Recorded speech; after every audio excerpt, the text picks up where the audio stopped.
Alors, bonjour à tout le monde, aux personnes qui nous rejoignent sur Zoom en live et à celles et ceux qui nous verront en replay sur YouTube. Après la séance, c'est la première session du cycle DigiLunch, qui est un cycle de conférences de culture numérique à destination du personnel des deux écoles suisses, ED et ECAL. Je vais présenter le cycle avant d'arriver vers les contenus de ma conférence à proprement parler. Donc, qu'est-ce que c'est DigiLunch? Donc, un cycle de formation courte, très accessible, 25 minutes d'intervention de l'intervenant ou de l'intervenante, suivi d'un temps de questions avec les personnes qui sont en live sur Zoom, et puis a posteriori un replay accessible sur le compte YouTube de la ED pour les séances ED.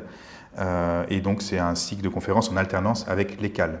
Je reviendrai après sur les différentes sessions. Je présente du coup rapidement les personnes qui sont à la base de ce projet, qui est un projet que j'ai inventé avec Vincent Jacquier, qui est avec nous sans doute à distance, que je salue, qui est responsable du département communication visuelle à l'ECAL, et puis du coup d'autres personnes qui nous assistent et sans lesquelles rien ne serait possible pour la partie logistique et réalisation. Côté ED, Jimmy Roura, qui est vidéaste et alumni du bachelor communication visuelle de la ED. Et côté ECAL, Tibor Udvari, adjoint artistique, et Julien Gertner, également adjoint artistique. Ce projet est rendu possible grâce à un financement du domaine design et art visuel de la HESSO, qu'on salue et qui ont rendu tout cela possible. Au niveau du planning, c'est assez chargé. On aura 10 séances ce semestre. J'ouvre du coup le bal aujourd'hui. Et puis la première séance ECAL aura lieu le 7 avril, où du coup Vincent Jacquier fera également une petite intro pour représenter le cycle et tout le projet. Alors, on est parti. Aujourd'hui, donc, je vais essayer en 25 minutes, 20 minutes de vous donner les bases des technologies blockchain et NFT afin que vous puissiez comprendre ce que c'est et les enjeux pour la création artistique et la création en design. C'est une thématique blockchain et création que je travaille depuis déjà 3 ans. J'avais à l'époque en France, à Paris, organisé un cycle de conférences qui s'appelait New Kids and the Blockchain à la Gaîté Lyrique. C'était un peu trop tôt, enfin en tout cas à l'époque, je pense un peu trop tôt pour parler de ça. Vous avez sans doute entendu parler de cette œuvre, j'entre directement dans le vif du sujet, vendue en mars 2021 de l'artiste Beeple, à l'époque quasiment inconnu, en tout cas en dehors d'Instagram. Et cette œuvre, un collage numérique de plusieurs centaines de posts Instagram, a été vendue en NFT, on verra juste après ce que c'est que les NFT, pour plus de 69 millions de dollars par la maison d'enchères Christie's. Et c'est vraiment cette œuvre qui a attiré l'attention du grand public sur ces technologies. Alors du coup, retour en arrière. Quel est le problème que résolvent les NFT? C'est le problème du multiple. Quand on parle d'Internet et des technologies numériques, on a tout le temps affaire à du multiple, à savoir qu'il est possible, très facile, de copier-coller n'importe quel contenu, et que dès lors que les contenus sont duplicables, que ce soit des images, de la musique, des films ou quoi que ce soit d'autre, c'est très compliqué de leur donner une valeur en tant que fichier numérique. Donc de là, il y a deux attitudes possibles. Soit on se dit, bah voilà, on ne peut pas limiter ça et du coup on va encourager la copie avec des licences libres, du peer-to-peer, etc. Ou alors on va régler tout ça de façon juridique, surveiller le web, mettre des sanctions pour punir les personnes qui font circuler ces contenus. On verra du coup que la blockchain et l'NFT permettent une troisième voie à ces deux attitudes. Pour comprendre les NFT, il nous faut comprendre la blockchain et Bitcoin. Bitcoin et la blockchain apparaissent la même année, en 2009. Et donc Bitcoin, c'est l'utopie d'une monnaie décentralisée, donc une monnaie qui ne serait pas gérée par les États. Pourquoi des personnes ont voulu créer ça? D'ailleurs, on ne sait pas exactement qui c'est, hein, c'est resté anonyme. C'est suite aux crises bancaires. En 2008, il y a une série de crises bancaires très importantes, de crises financières, qui du coup mettent à mal l'économie. Les subprimes en 2006, donc les crises bancaires, j'en ai parlé en 2008, notamment en Grèce, plus tard en Chypre, et aujourd'hui, bon, ce n'est pas tout à fait une crise financière, mais on retrouve une série de crises avec la guerre en Ukraine. Il y a aussi une spéculation énorme avec la fin de la parité dollar-or à partir de 1971, qui fait que le nombre de dollars en émission a complètement explosé, avec aujourd'hui une inflation du dollar, en tout cas aux États-Unis, autour de 7-8%. Donc une perte de confiance dans les banques, dans les États, et du coup la nécessité ou la volonté d'un groupe d'activistes qu'on appelle les cypherpunks de créer une monnaie décentralisée qui soit complètement autogérée en quelque sorte, ou en tout cas gérée en dehors des États. Bitcoin, on peut l'apparenter davantage qu'une monnaie à de l'or numérique, pour être plus concret, étant donné que c'est pérenne, infalsifiable, limité et fractionnable. Limité en quantité, comme l'or. L'or, on sait qu'on peut en extraire tant par an, puis qu'au bout d'un moment, ça va s'épuiser. Fractionnable, oui, on peut diviser un lingot d'or en tout petits morceaux. Infalsifiable, compliqué de falsifier l'or, en tout cas, pas grand monde n'y y arriver. Et puis pérenne, c'est pour ça que l'or a une valeur dans le temps, parce qu'on sait que ça ne va pas disparaître de sitôt. C'est aussi une monnaie en quelque sorte, depuis, en tout cas dans certains pays. Depuis septembre 2021, le Salvador a adopté Bitcoin comme monnaie officielle. Ici, une photo d'un salon de coiffure où on peut payer en Bitcoin au Salvador, comme dans tous les commerces du pays. Et semble-t-il que le Brésil pourrait franchir le pas d'ici peu. Il y a également de nombreux autres exemples, notamment en Asie ou en Corée du Sud, où tous les fonctionnaires, depuis quelques années, peuvent recevoir le salaire en Bitcoin. Et en Suisse, à Lugano, depuis peu, la ville s'est autodéclarée comme Crypto City, et toutes les taxes de la ville et beaucoup de commerces acceptent dès aujourd'hui Bitcoin en Suisse. Donc là, on est en 2009, et on a un petit peu retracé l'évolution et l'adoption du Bitcoin. Donc la première application de la blockchain, c'est Bitcoin, ça apparaît en même temps, mais d'autres applications que Bitcoin de la blockchain se sont révélées. Je vais passer sur le fonctionnement technique très rapidement pour que vous compreniez mieux. Donc à gauche, on a un système centralisé, donc c'est le système actuel bancaire ou des États. Donc on a une entité maîtresse qui du coup contrôle et régule toutes les transactions. Au contraire, tout à droite, c'est Bitcoin et la blockchain. On a un système décentralisé où du coup ça fonctionne de façon pair à pair, et ce qui fait que l'ensemble des transactions et du réseau est sécurisé par tous ces nœuds.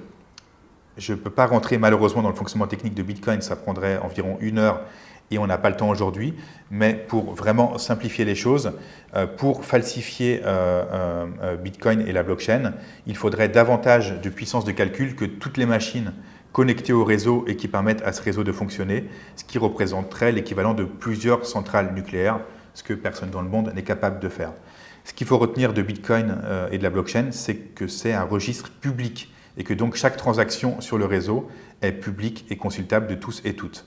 Donc on a des transactions qui sont qu'on appelle pseudonymisées, où du coup ce n'est pas votre nom de famille qui apparaît, mais un identifiant abstrait type 03XH, etc. Que donc on peut retracer toutes les transactions, et que dès lors qu'on peut associer ce pseudonyme à une personne physique ou tangible, tout est traçable. Donc contrairement aux idées reçues, c'est beaucoup plus difficile de vendre de la drogue avec Bitcoin qu'avec le dollar, parce que du coup, ce n'est pas tout à fait anonyme. Après Bitcoin, quelques années après, est apparu le protocole Ethereum en 2015, qui à la base était censé être une mise à jour de Bitcoin et qui a pris une autonomie.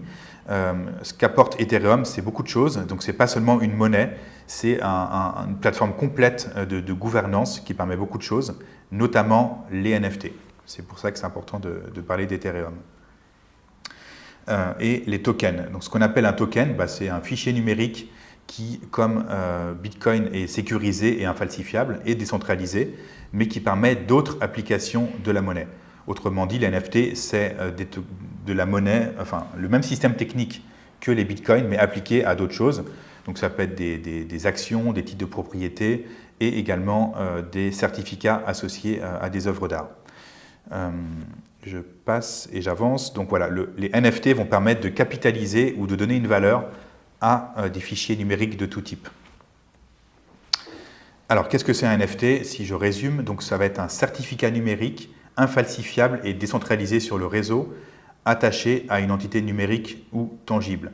Donc on peut répliquer grâce au NFT et à Bitcoin le monde physique dans le numérique en y appliquant ces codes, qu'ils soient bons ou mauvais. Donc contrairement au copier-coller que j'ai montré tout au début, qui est un peu constitutif du numérique, pour la première fois avec Bitcoin, avec la blockchain et encore plus avec les NFT, on peut rendre des fichiers numériques uniques et de façon certaine, on peut signer des fichiers. Donc le fichier numérique peut toujours être copié-collé, mais le certificat de propriété, lui, va être unique et infalsifiable. Alors, un exemple pour que ce soit plus concret, par exemple des cartes à jouer, on peut du coup maintenant, grâce à la blockchain, certifier que ces cartes vont être uniques. Peut-être un autre exemple, parce que ça peut être bizarre de se dire on va posséder une image ou un JPEG. Si on prend dans le monde physique une métaphore, c'est toujours dangereux de prendre des métaphores, mais j'essaye. Si on prend une balle de baseball, vous pouvez l'acheter n'importe où, chez Decathlon ou autre, ça ne vaudra rien. Par contre, si votre balle de baseball est signée par un joueur célèbre, elle va valoir beaucoup plus cher. Donc c'est bien la signature qui donne la valeur à l'œuvre, et on va retrouver cette même logique avec les NFT. Le fichier numérique en soi ne vaut rien, tout le monde peut le partager, le dupliquer, mais dès lors qu'il est signé, il peut prendre une très grande valeur. Pourquoi les NFT se sont développés?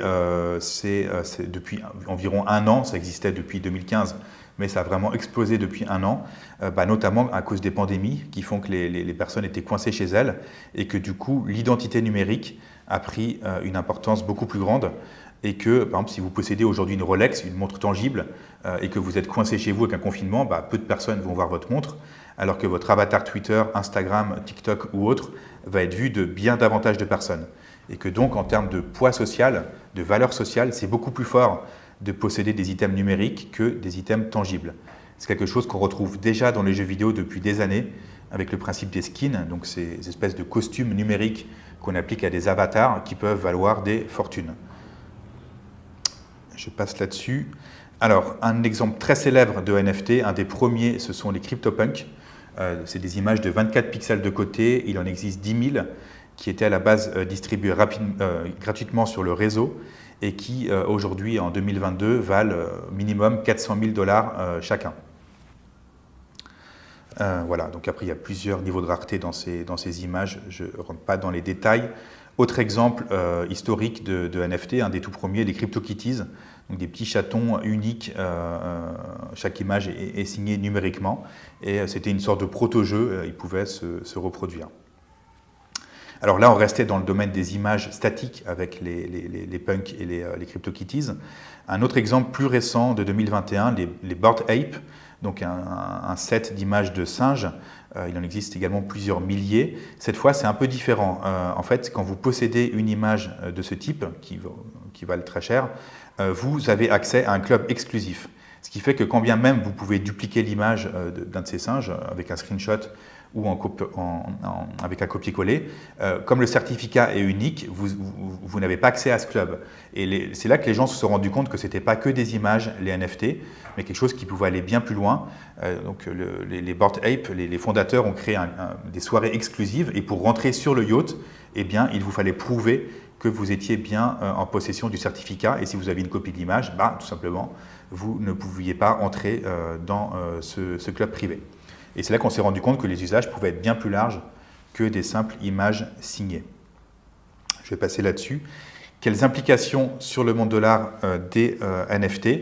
Alors, dans le monde traditionnel de l'art, vous créez une œuvre d'art, elle est vendue et revendue et revendue, et l'artiste ne va rien gagner sur les reventes successives de son œuvre d'art.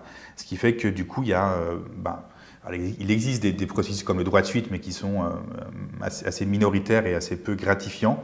Et donc, les NFT et la blockchain vont permettre de remédier à ça en créant un modèle économique plus soutenable pour les artistes, qui fait que si l'œuvre est vendue plusieurs centaines de milliers de francs ou plusieurs millions après coup, l'artiste va pouvoir gagner une rétrocession sur les reventes successives. C'est ce schéma-là, avec un smart contract, donc avec un code généré qui va s'exécuter automatiquement à chaque revente. L'artiste va pouvoir gagner un pourcentage automatiquement sur chaque revente, qui peut aller de 1, 5, 10%, ça peut se paramétrer, et donc créer un cercle vertueux où c'est bien la personne qui a créé la valeur à la base qui va pouvoir être rémunérée en plus des différents intermédiaires de revente. Ça, c'est vraiment très puissant, et ça pourrait assurer théoriquement aux artistes, que ce soit qu'ils fassent des images, des films ou tout un tas de choses, du coup, une sorte de rémunération tout au long de leur vie. Et ça peut avoir des conséquences assez importantes si l'œuvre est vendue plusieurs millions. On peut aller encore plus loin que ces reventes successives avec des enjeux de curation collaborative. Là, je ne peux pas rentrer dans les détails, mais c'est la plateforme Super Rare qui propose de vendre des NFT en ligne. Et grâce à des tokens, à des jetons de gouvernance que vous pouvez acheter, vous pouvez gérer une propre galerie en ligne et gagner des rétrocessions automatiquement sur les ventes au sein de cette plateforme et participer à des choix de curation.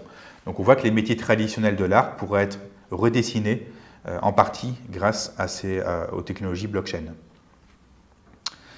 On en arrive du coup avec cet exemple de curation à des enjeux de contribution ou de gouvernance horizontale, ou en tout cas plus horizontale que les institutions traditionnelles telles qu'on les connaît, et donc à la notion de Web3. Alors, ça fait beaucoup de buzzwords dans une même slide.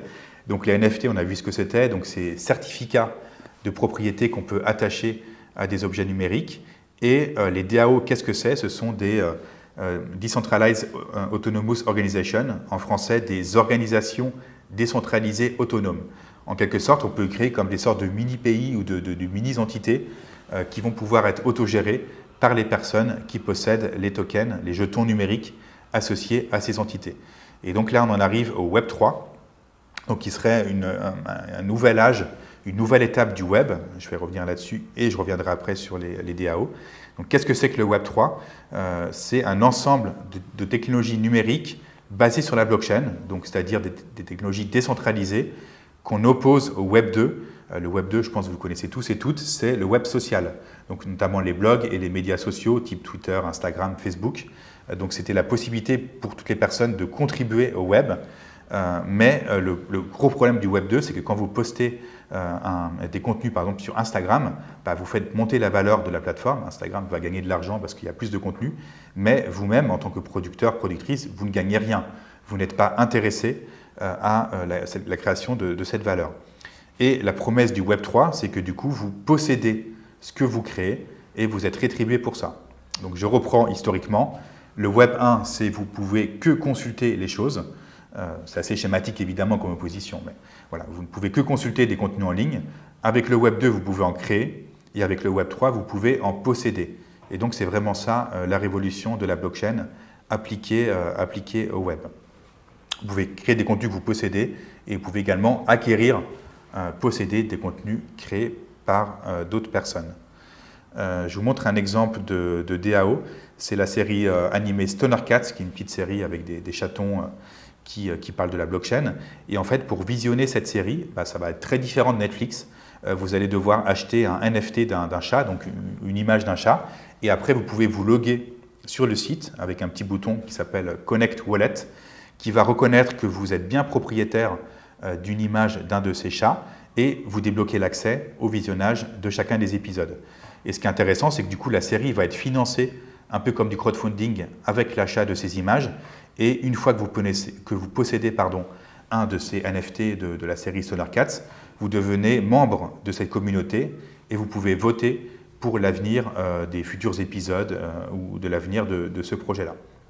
Quoique là, c'est intéressant, on a une sorte de mélange entre Netflix, Kickstarter, dans un même objet, le tout sans passer par aucune plateforme propriétaire, vu que votre NFT de chat, vous pouvez après le revendre n'importe où en ligne, sur n'importe quel système qui supporte les NFT. Donc certes, il y a des plateformes d'intermédiaires, mais contrairement au Web 2, vous n'êtes pas bloqué dans des intermédiaires fixes. J'avance avec d'autres exemples. The Non-DAO, qui est un générateur d'avatar ou d'images, si vous voulez, où du coup, chaque jour, une image est générée, mise aux enchères. Donc là, on est en live, il vous reste 17 heures pour enchérir. La première enchère est à 0,02 Ether, ce qui fait environ 30 francs, ce qui n'est rien du tout. Mais ça va partir beaucoup plus haut. En général, on est plutôt autour de plusieurs dizaines de milliers de francs pour ce type d'image. Mais ce n'est pas qu'une image. Une fois que vous êtes propriétaire de ça, vous devenez également membre de la communauté et vous pouvez voter pour tous les projets qui vont être financés grâce aux ventes journalières de ce projet-là. Donc il y a une page vote et du coup la communauté peut proposer des projets de tout type et les réaliser. Donc ça peut être soutenir les Ukrainiens, ça peut être tout un tas de choses qui sont bien au-delà du monde de l'art. Autre exemple encore peut-être plus intriguant, Boto, un programme, une espèce de robot artiste décentralisé où du coup vous votez chaque jour pour des images issues du champ de l'art traditionnel, que ce soit de l'impressionnisme, de l'art conceptuel ou que sais-je. Le programme va apprendre des votes de la communauté, générer des images à partir de technologies d'intelligence artificielle et placer ces images en vente sur des plateformes de vente de NFT, et les gains seront du coup après redistribués à la communauté. Donc là, ce qui est intéressant, c'est qu'on a un peu un mélange de tout ce qui est possible aujourd'hui en termes de technologies émergentes, entre du coup gouvernance partagée grâce au DAO, intelligence artificielle grâce au deep learning. Ça fera l'objet d'une conférence DigiLunch début juin, et puis du coup les tokens, les jetons images tels que je l'ai expliqué précédemment. Il me reste 5 minutes pour arriver à la fin, je pense que je vais y arriver. Autre exemple de NFT appliqué en dehors du champ de l'art dans le jeu vidéo, c'est le jeu vidéo. Si vous connaissez mal ce secteur, économiquement c'est très important. Ça représente en 2022 plus de 2 fois la musique et le cinéma réunis en termes de gains financiers. Donc c'est de loin le premier secteur économique, culturel au monde. On estime qu'on est environ à près de 3 milliards de joueurs et de joueuses aujourd'hui, qu'on sera à 4,5 milliards en 2030. Donc c'est un secteur tout à fait incontournable pour les écoles d'art et de design, ou en tout cas qui devrait l'être. Le jeu vidéo, depuis plusieurs années, a des mécanismes d'achat in-game d'assets, ça peut être des costumes, des niveaux à débloquer ou tout un tas de choses. Et ce qui fait que les NFT sont très logiquement intégrables aux jeux vidéo tels qu'on les connaît aujourd'hui. Et plus intéressant, on a maintenant des nouvelles licences qui se créent directement basées sur les technologies blockchain. Je vous montre ici un exemple qui nécessiterait plus de temps pour être détaillé, qui est Axie Infinity, qui est aujourd'hui le premier jeu vidéo blockchain qui, en termes d'audience, qui est apparu en 2018, qui réunit en 2022 plus de 3 millions de joueurs et de joueuses, essentiellement en Asie. Comment ça se passe? Pour jouer à ce jeu, il vous faut acquérir 3 créatures, des sortes de petits Pokémon, comme on voit à l'écran, qui valent, ça dépend du cours, le cours change chaque jour, mais ça peut être plusieurs centaines de francs environ chacun, donc ce qui vous fait déjà un beau pactole, entre 5 et 900 francs pour commencer à jouer. Et une fois que vous avez acquis ces créatures, vous allez gagner de l'argent dans ce jeu. Et donc ce qui se passe, c'est qu'il y a une économie parallèle où du coup vous pouvez acheter des créatures, les louer à des personnes qui vont jouer avec et qui vont vous rétrocéder une partie des gains. Sachant qu'il y a plusieurs tokens dans le jeu, je ne vais pas rentrer dans les détails, mais il y a aussi un token de gouvernance où du coup, si vous en possédez, vous allez pouvoir participer à l'avenir du jeu et à son évolution. Un autre exemple de crypto game, peut-être plus connu en Europe, s'appelle Sorare, qui est un jeu de cartes de football, un peu à la Panini, dont le cours financier varie en temps réel en fonction des résultats sportifs des différents clubs. Donc c'est un peu les deux exemples les plus importants de jeux vidéo basés sur la blockchain. Alors qu'est-ce que ça implique pour la création, pour les artistes et designers, ces évolutions? La notion de paramétrabilité est très importante. C'est une notion évidemment qui n'est pas propre à la blockchain, qui existait avant, bien avant même, mais qui, avec les NFT et la blockchain, prend une autre ampleur. Donc on peut créer avec la blockchain des œuvres évolutives qui vont changer dans le temps, qui peuvent évoluer en fonction des transactions financières ou transactions tout court. On peut créer des œuvres qui vont être contraintes. On peut par exemple bloquer le nombre de reventes. On peut délimiter qu'une œuvre doit ou ne peut être vue que dans un contexte géographique et temporel donné. On peut aussi créer des œuvres qui vont s'autodétruire dans le temps, par exemple. On peut également créer des œuvres collectives et rémunérer, ça c'est très important pour le cinéma, parce qu'aujourd'hui les droits d'auteur c'est très compliqué. Si vous avez un rôle mineur dans une équipe de film, vous allez mettre du temps à être payé. On pourrait très bien du coup rémunérer en temps réel l'ensemble, les 300 personnes qui ont créé un film pourraient être rémunérées en temps réel avec des pourcentages qu'on aurait définis en amont et qui peuvent évoluer dans le temps. On pourrait imaginer par exemple que la personne qui crée la musique va recevoir un pourcentage plus grand 2 ans après. Il faudra voir si c'est un intérêt, mais c'est quelque chose qui est possible grâce à la blockchain. On peut également créer des œuvres interopérables qui vont pouvoir changer d'aspect suivant les contextes. Donc par exemple, dans la mode, on pourrait très bien créer un vêtement numérique qui s'afficherait différemment dans Fortnite, dans Zoom, dans Teams ou dans Instagram. Donc le même jeton NFT pourrait avoir une apparence différente suivant le contexte de consultation de l'œuvre. Donc ça nous permet de programmer de la valeur. C'est ça qu'il faut retenir avec les NFT et les DAO. On peut vraiment programmer de la valeur, ce qui à la base était réservé aux États et aux banques. Donc un token peut avoir une valeur qui va croître ou décroître dans le temps. J'en ai parlé juste avant, on peut rétrocéder automatiquement aux artistes des pourcentages sur les reventes. On peut également financer des projets libres ou des institutions non-profit. Donc, par exemple, la plateforme Iketnunk, qui est une plateforme de vente de NFT artistiques, sur chaque vente, reverse un pourcentage à des logiciels libres, type processing, qui permettent aux artistes de créer leurs œuvres. Donc ça crée aussi un système économique potentiellement vertueux pour ce type d'organisation. Et on peut du coup paramétrer, ça va être des enjeux très importants pour les juristes, du coup des rétrocessions financières, par exemple pour la musique. C'est des questions très compliquées, les droits d'auteur et les rétrocessions. Donc on pourrait imaginer de créer un legal framework pour des NFT musicaux. C'est ce à quoi travaille l'entreprise Reveal ID aux États-Unis. En conclusion, et puis je m'arrêterai là, après je prendrai les questions du public, c'est compliqué à comprendre, c'est le bordel, et j'espère avoir pu clarifier ça avec vous aujourd'hui. Il faut aller plus loin que la conférence que je viens de donner, et du coup trouver des matériaux pédagogiques pour le corps enseignant et aussi pour le corps étudiant. C'est ce à quoi je m'attelle avec 2 collègues grâce à un projet de recherche qui est financé par la HES Genève, qui va me permettre de créer un guide méthodologique des NFT et technologies blockchain. C'est un projet de recherche en cours. Je travaille avec Guillaume Helleux, qui est architecte et Web3 stratégiste, et la designer graphique Océane Juvin, basée en France. Également le juriste Yannick Benamou de l'UNIGE. Et ensemble, donc, on va créer un lexique bilingue des technologies blockchain, un kit visuel sous forme de pictogrammes et de schémas. Vous en avez déjà vu quelques-uns dans ma présentation. On va aller plus loin. L'ensemble de ces contenus pédagogiques seront disponibles sur GitHub, qui est un dépôt en ligne public, sous licence Creative Commons 0, donc c'est la licence la plus ouverte possible, ce qui fait qu'on n'a même pas besoin de citer les sources, ce qui fait que du coup, n'importe quel enseignant, enseignante de l'HESGE et à vrai dire n'importe où dans le monde pourra se saisir de ce matériel pédagogique en contexte pédagogique. Également, je mentionne un cours transversal qui a démarré au semestre de printemps 22 à destination des étudiants et étudiantes de la HES Genève, tout confondu, pas seulement la aide, tout domaine, en partenariat avec le cours Comprendre le numérique de l'Université de Genève. Et donc, c'est le premier cours dédié à la blockchain et au NFT au niveau genevois et à ma connaissance au niveau HES. Donc ça, c'est rendu possible grâce à ce financement.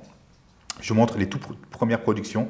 C'est loin d'être fini, de la graphiste Océane Juvin qui est en train du coup de créer un répertoire visuel de pictogrammes et de langage pour comprendre du coup ce nouveau type de technologie. Et on espère du coup finir ce projet-là à l'été 2022 et on le communiquera en temps voulu. Merci pour votre attention, je suis pile dans les temps et je me réjouis d'entendre vos éventuelles questions sur Zoom ou a posteriori dans les commentaires YouTube de cette vidéo.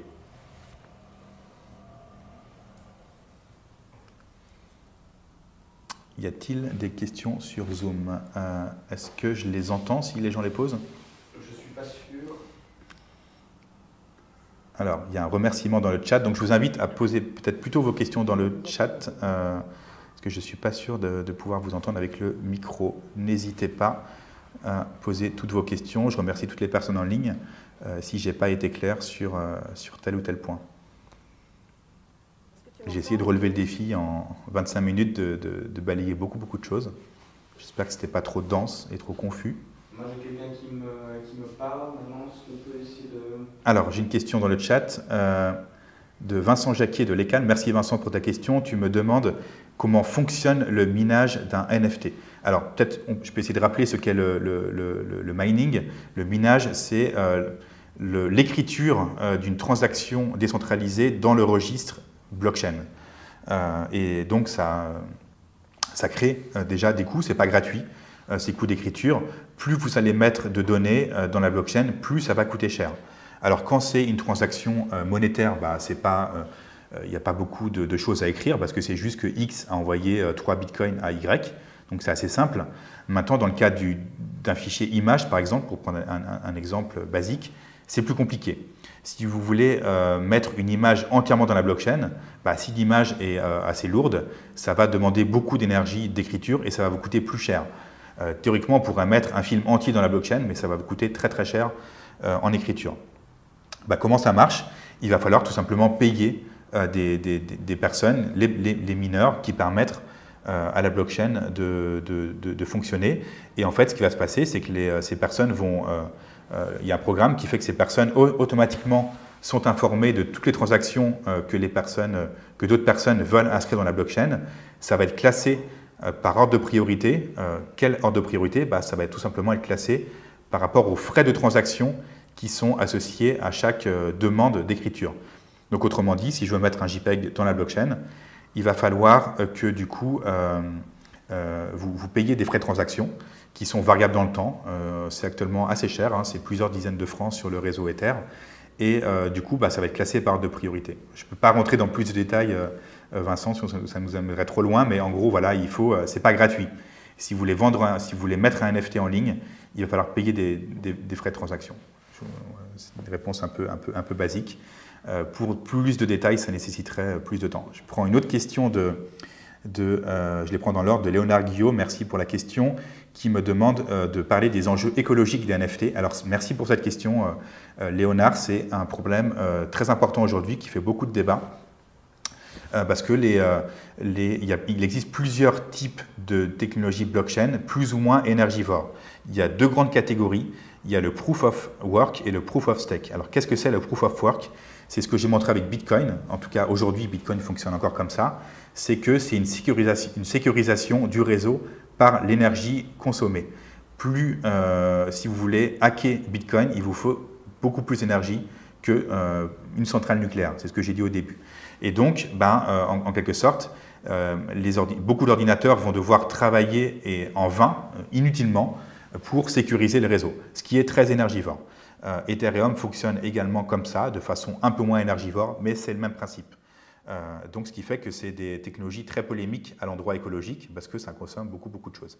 Heureusement, il existe une autre catégorie de consensus qui s'appelle le Proof of Stake, qui repose grosso modo sur pas le calcul, mais la crédibilité ou le nombre de parts que vous possédez du réseau. C'est un peu compliqué à expliquer, je m'en excuse, mais c'est beaucoup moins énergivore. Aujourd'hui, des blockchains comme Tezos ou Solana fonctionnent comme ça. C'est pour ça que Tezos est très utilisé par les artistes qui sont inquiets de ces enjeux écologiques tout à fait légitimes. Et là, ça consomme quasiment rien.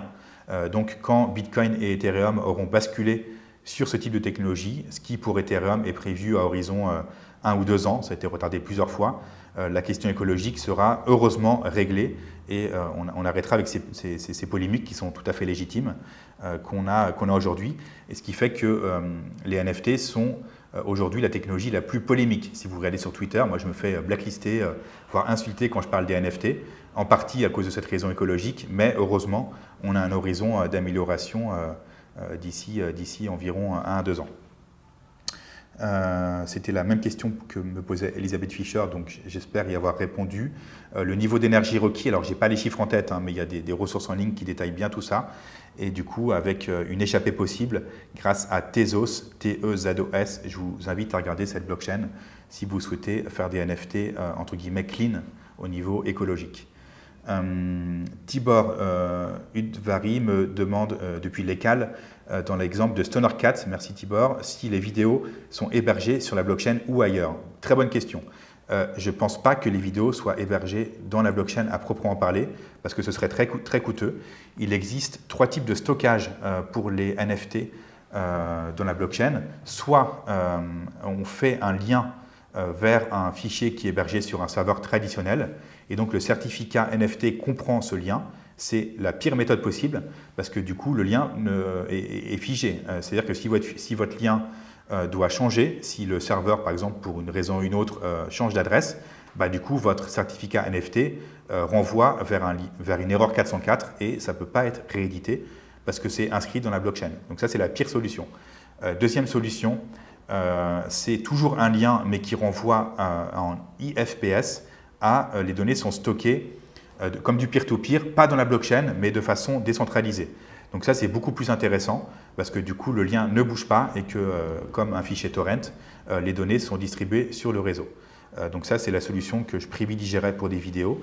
Troisième solution, la plus stable, la plus pérenne, mais la plus coûteuse, c'est que l'ensemble des données, le certificat et le fichier numérique, à proprement parler, sont stockés dans la blockchain. C'est le cas des CryptoPunks. Là, c'est facile parce que c'est des images de 24 pixels de côté, donc très peu coûteuse en énergie, très légère, où donc l'ensemble des données du CryptoPunk est stocké dans la blockchain. Donc là, c'est l'exemple le plus stable, mais pour des vidéos, c'est malheureusement pas adapté, donc je recommanderais d'utiliser le protocole IFPS pour stocker les données. Voilà, j'ai répondu à toutes les questions dans le chat actuellement. S'il y en a d'autres, on a encore du temps pour y répondre. Autre question de Tibor. Merci Tibor pour tes questions. Est-ce qu'il y a des moyens d'utiliser des NFT pour du financial engineering? Alors, je ne sais pas exactement ce que tu veux dire par cette expression, si tu peux préciser ta question, mais si je la comprends comme contexte financier, oui, bien sûr. Il y a, à vrai dire, les premières applications des NFT n'étaient pas dans le monde de l'art, mais étaient dans le monde de la finance, notamment dans le champ du real estate, de l'immobilier. Si vous voulez aujourd'hui acheter un appartement, par exemple, tout seul, voilà, vous allez passer devant un notaire. Vous pouvez acheter un appartement à plusieurs personnes, vous allez également passer devant un notaire. Mais si vous voulez acheter un appartement à 100 000 personnes, peut-être que votre notaire il va vous dire c'est un petit peu compliqué de donner suite à votre demande. Avec les NFT, on peut associer l'appartement à un ensemble de parts sociales qui seraient chacune matérialisée par un jeton, par un token. Et c'est tout à fait possible d'acheter un appartement à 100 000 personnes. Alors, légalement, on doit toujours à la fin passer devant un notaire. Donc il faudra qu'une personne soit responsable de l'ensemble de la vente, mais ce n'est pas du tout illusoire de penser que dans un avenir proche, on puisse totalement se passer du notaire dans cette histoire et aller dans la blockchain. Alors pour un appartement, c'est encore du coup contraint par le cadre juridique, mais on peut faire ça pour d'autres choses que des appartements. Donc un exemple très célèbre, c'est une œuvre de Picasso, un dessin, je crois, de Picasso, qui a été ce qu'on appelle tokenisé, donc divisé en plusieurs milliers de fragments. Et du coup, une communauté a pu acquérir un tout petit bout du Picasso, un certificat numérique NFT, qui matérialise une part de cette œuvre d'art. Et donc là, on fait ce qu'on veut, on n'est pas tenu par un cadre juridique tel qu'on peut le faire pour un appartement. Les NFT peuvent également être utilisés pour remplacer les actions d'entreprise telles qu'on les connaît aujourd'hui. Donc j'ai mentionné l'exemple de Sonar Cats ou de Axie Infinity, mais ça pourrait s'appliquer à bien d'autres entreprises. Et du coup, c'est ce qu'on appelle la finance décentralisée, DeFi, D-E-F-I, qui du coup est quelque chose d'assez génial, mais assez inquiétant, étant donné que là, c'est un peu Wall Street, mais version totalement incontrôlable par les États et par toute entité de régulation. Et ce qui fait que vous avez du coup de la finance en temps réel. Vous pouvez créer des parts sociales de ce que vous voulez, les revendre, transformer un appartement en item de jeu vidéo ou alors avoir les deux dans le même token. Donc ça ouvre des possibilités gigantesques. Ce qui pose un problème fondamental pour les États, c'est l'impôt. Comment on fait société sans impôt? Parce qu'évidemment, du coup, on peut avoir des rétrocessions automatiques, mais elles sont, comment dire, elles ne font pas l'objet de loi. Et que donc, si vous voulez débrancher, interdire les NFT ou Bitcoin, à vrai dire, c'est impossible. Il faudrait débrancher Internet pour interdire à Bitcoin de fonctionner. Ce qui peut être régulé par les États, c'est les gains sur ces transactions. Quand vous entrez dans le réseau, à part si vous faites du mining, mais ça c'est très peu de personnes, vous allez devoir convertir des francs suisses par exemple en Ether ou en Bitcoin. Là, l'État peut voir que vous rentrez dans le réseau. Et inversement, quand vous convertissez des Bitcoins ou des Ethers en francs suisses, là également, vous pouvez être taxé. Mais entre les deux, c'est la boîte noire et il n'y a pas vraiment de façon pour les États de réguler ce qui se passe. Donc ça, ce seront de grands défis pour les mois et années à venir de savoir qu'est-ce qu'il en va de nos transactions pour l'impôt, comment on finance des hôpitaux, des écoles, enfin tout le service public, si du coup il n'y a plus de taxation automatique des plus-values générées grâce à ces réseaux. Je ne sais pas si j'ai répondu à ta question, Tibor, sinon je t'invite à la préciser dans le chat. Alors, question de Vincent Jacqui Alécan. Merci Vincent. En attendant, du coup, les résultats de mon projet de recherche, quelles seraient, selon moi, les meilleures plateformes web pour continuer une enquête sur la thématique de la blockchain en lien avec l'art et le design? Alors, il existe déjà une archive de mon projet de recherche. Peut-être je peux le remontrer, c'est une des premières slides. New Kids and the Blockchain. Donc, c'est un cycle que j'ai mené en 2018 à Paris, à la Gaîté Lyrique. Voilà. Donc, les archives de tout ce cycle sont disponibles en ligne sur un site web dédié. Voilà, vous tapez New Kids and the Blockchain, vous allez trouver tout ça. On avait fait à l'époque 10 cycles de rencontres, donc c'est pour vous montrer qu'il y a, là en 25 minutes, je ne peux évidemment pas tout couvrir. Il y avait du coup une séance par exemple, sur l'identité de Satoshi Nakamoto, qui est un pseudonyme derrière Bitcoin. Il y avait une séance sur les chaînes de distribution, il y avait une séance sur les aspects juridiques, politiques, etc., etc. Donc tout ça est disponible en ligne sous forme de vidéos et de ressources. J'espère que ce n'est pas périmé, je ne pense pas, même si c'est passé beaucoup de choses depuis 2018 et 2019. À l'époque, il y avait déjà des œuvres d'art. On avait été chercher en Europe tous les gens qui travaillaient là-dessus. On avait également eu en live les fondateurs de CryptoPunk et CryptoKitties. Je ne suis pas certain qu'aujourd'hui, ces personnes accepteraient de prendre la parole. Et puis, il y a un site que je peux vous conseiller pour les personnes qui veulent creuser ça, qui s'appelle CryptoSyllabus, qui est un site en ligne dirigé, je crois, par Evgeny Morozov, qui est un théoricien des médias biélorusses, qui a agrégé tout un tas de ressources, d'articles critiques sur ces technologies, alors pas directement sur l'Unreal Design, je ne crois pas qu'il y ait de catégorie là-dessus, mais en tout cas sur toute la blockchain en général, et c'est une sélection très très pointue de ressources liées aux technologies blockchain. Pour le reste, je me permets de vous faire attendre en attendant que mon projet de recherche soit abouti. Autre question de Léonard Guyot, merci Léonard pour la question. Est-ce que les licences de diffusion, partage des œuvres sont gérées par les plateformes telles que OpenSea, ou bien est-ce aux artistes eux-mêmes de pouvoir choisir les licences de diffusion? Alors, c'est une très bonne question et tu me poses une colle. Je vais me renseigner sur ce point-là. Je ne sais pas si les plateformes intermédiaires comme OpenSea, donc peut-être pour les personnes qui ne connaissent pas OpenSea, c'est une plateforme propriétaire sur laquelle vous pouvez déposer des images ou des contenus à vendre, et la plateforme va gérer toute la partie technique d'écrire le NFT dans la blockchain avec des coûts de transaction, et va également prendre un petit pourcentage sur les ventes des NFT. Donc c'est un peu comme une galerie d'art, si vous voulez. Comme les galeries d'art physiques prennent des pourcentages, environ 40 à 50% sur le prix d'une œuvre, y compris pour des artistes très très célèbres, à la différence que dans le cas de OpenSea, SuperRare ou Nifty Gateway, qui sont des plateformes assez connues de NFT, le pourcentage est bien plus petit. On est plutôt autour de 5% de mémoire de frais de transaction. Donc pour les artistes, c'est évidemment un très grand avantage de ne pas être taxé à 50% sur les ventes. Maintenant, pour les licences, je ne sais pas. J'imagine, j'espère que les artistes peuvent les paramétrer et que ces plateformes ne les imposent pas, mais voilà, il faut que je regarde cette question-là. Merci en tout cas de me l'avoir posée. Y a-t-il encore des questions? On a encore du temps entre nous pour échanger. En tout cas, peut-être pour préciser ma réponse, Léonard, sur les licences, ce qu'il faut savoir, en fait, quelle que soit la licence qu'un artiste va mettre sur un fichier numérique, qu'elle soit libre ou pas, de toute façon, dès lors que c'est numérique, c'est incontrôlable. C'est-à-dire qu'en fait, on ne pourra pas empêcher le copier-coller d'un NFT. Et c'est ça le grand paradoxe, et ce que les personnes ont le plus de mal à comprendre dans les NFT, et je peux comprendre tout à fait cette difficulté conceptuelle. Je vais remontrer un exemple de CryptoPunk peut-être, ou de CryptoKitties. C'est que en fait, ces images peuvent circuler, quand bien même les créateurs des CryptoPunk, ce qui n'est pas le cas à ma connaissance, auraient décidé que non, il ne faut pas que ce soit copier-coller. En fait, on ne peut pas interdire. Les images vont toujours être diffusées en ligne sans aucune possibilité de contrôle sur la diffusion du fichier de l'image en lui-même. Et ce que permet les NFT et la blockchain, c'est de dire, OK, en fait, on peut tout à fait... on acte, c'est comme ça. On ne peut pas bloquer la diffusion des images. Par contre, le propriétaire ou la propriétaire de l'œuvre, on peut certifier que c'est bien Léonard Guyot, Vincent Jacquet, si tu possèdes un CryptoPunk, je te le souhaite, ou Tibor, ou n'importe qui, ou moi-même, j'en ai pas malheureusement, qui possède ce CryptoPunk. Et c'est ça vraiment la nouveauté, c'est que l'image peut circuler, mais l'authentification du propriétaire est certifiée grâce au réseau.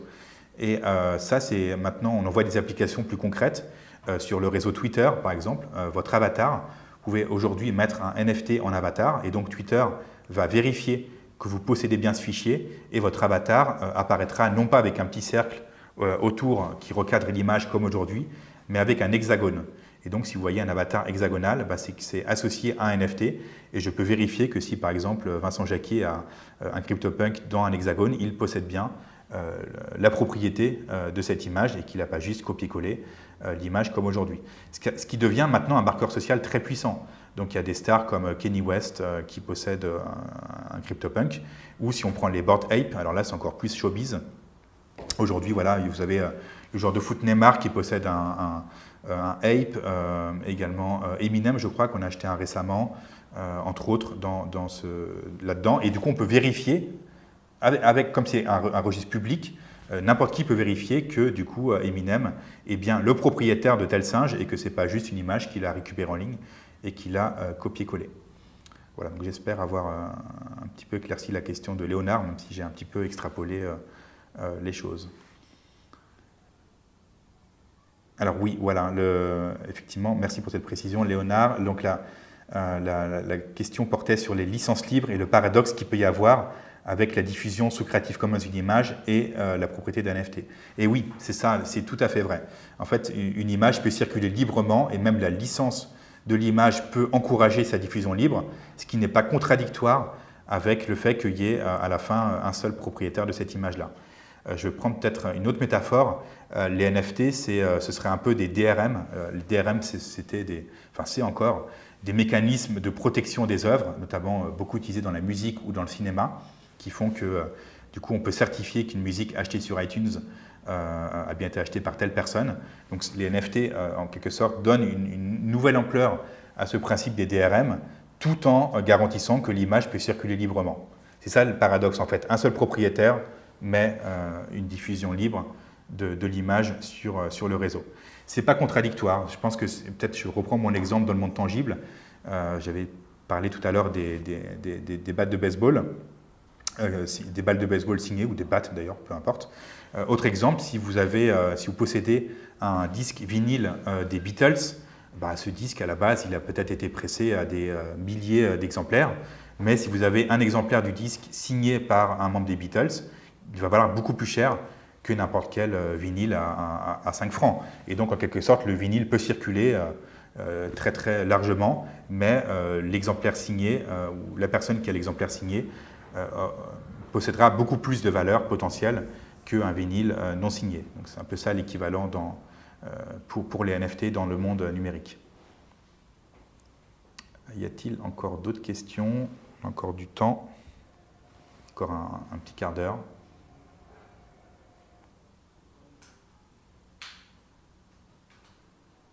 J'essaie de répondre à tout. Alors la vidéo sera disponible sur YouTube dans les prochains jours et s'il y a d'autres questions qui vous viennent plus tard, vous pouvez tout à fait me les adresser par email ou les poser dans le futur lien qu'il y aura sur YouTube et que je relayerai en ligne. Alors s'il n'y a plus de questions, on peut conclure avec un peu d'avance, peu importe. Donc je remercie toutes les personnes qui ont été connectées en ligne, qui m'ont posé les questions. Le cycle DigiLunch, du coup, continue dans une semaine. Je serai de retour sur scène accompagné de ma collègue Julie Conti à la Genève, qui est responsable, qui est plutôt chargée de la communication numérique de l'école. On va essayer de vous expliquer en 25 minutes le monde des médias sociaux, Twitter, Instagram, TikTok, etc. Quelles implications ça a pour les pratiques artistiques, pour les écoles, quels réseaux il faut privilégier, comment ça fonctionne. On est un peu perdu dans tout ça. Ce sera le même horaire, 12h30, 13h15 pour du coup sur la pause du midi, 25 minutes en solo suivi de questions comme aujourd'hui. Et du coup, pas la semaine prochaine, mais encore la semaine d'après, ce sera cette fois la première séance côté ECAL, où du coup Vincent Jacquier, avec qui je coordonne ce cycle, du coup représentera l'ensemble du processus si des personnes de l'ECAL prennent le cycle en cours de route. Et voilà, ce sera en alternance et on espère reconduire ce cycle. Du coup, pardon, Vincent Jacquier m'indique midi 45 côté ECAL, désolé, voilà, je précise l'horaire, je suis un petit peu perdu dans les horaires, bon, à un quart d'heure près. Et du coup, on espère poursuivre ce cycle s'il est concluant au semestre d'automne 2022, vu qu'il y a beaucoup de thématiques numériques à aborder avec vous. Et on espère que du coup, ça servira l'ensemble du personnel des deux écoles, pas seulement les enseignantes, mais également le personnel administratif et technique que ça peut également intéresser. Merci à toutes et à tous et du coup à la semaine prochaine pour la deuxième édition.